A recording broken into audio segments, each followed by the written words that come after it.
آغاز قصه تلخ این بیماری همیشه مثل صحنه توی صورتمه. اینکه زندگی جنگه و بگی به چنگ اگه جایی رو میخوای، قدرت اگه فردایی رو میخوای.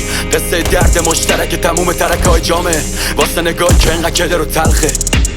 یه لحظه بکن مجسم این جنگ و موفقیت یعنی قلبتو کم کن. میشکنیم تا راه هست مریضیم، پیش یعنی بالا پس یعنی زیر. نقطه زندگی تو شورده بازی قدرت، آواز نداره زبون لکنت.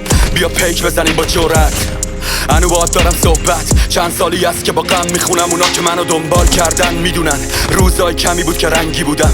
زخمی شدم وقتی جنگ پیش اومد. چقدر انسانی بود از عشق یا هرچی تنت داری یا کفشت برسه تو دستت حقت. حتی وقتی میگن نمیتونه شهرستانی. رپ کردم با هدف بهترم، درجه یکم رو درجه یک ترم.